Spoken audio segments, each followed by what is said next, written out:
So my choice of schools was actually kind of limited because in my senior year I got hit by senioritis really hard, and I decided I didn't want to apply to a lot of schools and I would take my chances with 4.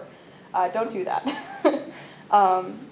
But my top 2 choices were actually Avery Point and Eckerd College down in Florida, and I ended up coming here because it was closer, it was by the sea, and I got a pretty good scholarship that covered a lot of it. So that kind of won out over Eckerd. My friend went to Eckerd and she told me I wouldn't have liked it. It had a lot of hand-holding. This place is a lot more independent, kind of lets you do what you need to do. And then I stayed here because I really liked the campus. It's gorgeous. This is actually my favorite room because I can look out over all of the peninsula, and that makes me happy. And I had a lot of opportunities here that I didn't take all of them, but I did follow up on quite a few of them. I'm currently in the honors program, so I'm doing extra work and I'm writing an honors thesis that's going to be my senior project.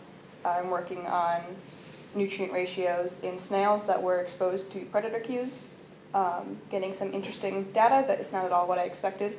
And something I've learned here is science does not tell you what you want to know, it tells you everything else you didn't want to know. I also followed up with an internship opportunity. Claudia told me to look at Moat Aquarium down in Sarasota, Florida, at our research experience for undergraduates. I was too late on the deadline and they wouldn't let me put in an application, but they told me to look at internships down there. Yeah, this was specifically the REUs that you're going to start seeing. I already sent one out from Delaware, but these are the NSF research experience for undergraduates at our various universities around the country for the summer. So that was the one where partly I told you to look at that because what's one of your interests? I'm a really big shark person. I want to be a shark biologist or a shark ecologist. I can't quite get that up here, but Moat does a lot of shark research. Eugenie Clark, I believe is her name, she was down there and she founded the research department, and she has a dogfish named after her. She was a big shark lady.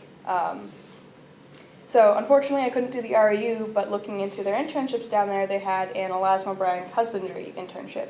Elasmobranchs are sharks, skates, and rays. So I applied, I got accepted, and I spent pretty much 3 months down in Sarasota, Florida, hugging nurse sharks, cleaning tanks, and I got to swim with whale sharks, which was really cool. Yeah, I did that. It was a really good experience because it put me out of my comfort zone, showed me a field that I was really, really interested in. I got in touch with some amazing people, some of who were actually featured on Shark Week, which I didn't know until I left. But that was pretty cool. I learned a lot more about what my field would be like, and how it was a really small and tight-knit community. And coming back here was kind of hard because I went from pretty much a 50-hour work week to classes, which I was not prepared for that switch again. So it was a little hard coming back, but I got back into the swing of it. And then as part of my honors research over the summer, I applied for and was granted the Summer Undergraduate Research Fund grant as a Trabeck Scholar. So my research was actually funded and I was paid to look at snails all summer. It comes with a stipend for this. Yeah, it comes with a stipend, comes with a research fund. And my freshman year, I actually applied for the IDEA grant to put in a rain garden on campus. Which you got as well. Which we got as well. Yeah. So there's a lot of opportunities to take, look at the emails Claudia sends out, look at the emails any of your other professors send out. Because there are a lot of internships and research opportunities that extend offers to students of UConn and are looking for students of UConn. So here's a question for you. How have you changed from the first semester you started here to who you are now? Let's put it this way. I wouldn't be here right now if I didn't change anything. And I'm not saying like I would have dropped out of college. I would not have had the courage to come and say hello to any of you. I still struggle with a lot of anxiety, but I'm much more outspoken now.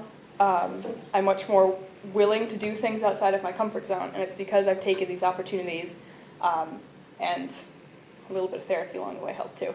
But I got a lot more outgoing because of the people I met here, because of the things I've done. don't be afraid to do these things. And the community that we have here too, I think just among the students too, right, that you guys have, yeah. You forgot you're the president of... Yeah, I was gonna. EGOS, yeah, I'm also a club president. I have a meeting today. I'm trying not to think about. Sorry, Frank. Yeah. Yeah, I was involved with a lot of. of things, and so the reason I didn't want you to completely use Emily as an example is because there's a lot of things she did that was quite unusual. She took classes, a lot of classes a year ahead too, so. Yeah, I took 4002 before I took 4001. Usually you do that the opposite way. You I took the took- reaction and I transport took reaction as a transport my which sophomore most, a lot of year. people push off to their senior year, and so she I Why was was that, prepared. Emily? Why did you reverse things? with her advisor, so Yeah. her actual advisor is Jim O'Donnell, so. And I just kind of, what I do is I say, I want to take these classes, and he goes, okay, that sounds great. So sometimes your advisor is very, very involved and will help you choose everything, and other times they'll take a back seat while you kind of direct how you want to take your undergraduate You must have experience. helped too. No, No? really, yeah, she would check in with me, Yeah. which was But I fine. ended up taking it because I wanted to graduate on time. I didn't want to do an extra semester or an extra year. So I took classes as they popped up. And it kind of helped that a couple of my gen eds I had already gotten out of the way through transfer credits from AP classes in high school. So I had a little bit extra space to start Just some taking wiggle classes room, yeah. slightly early. So I just took them as they popped up so I wouldn't have to take an extra semester.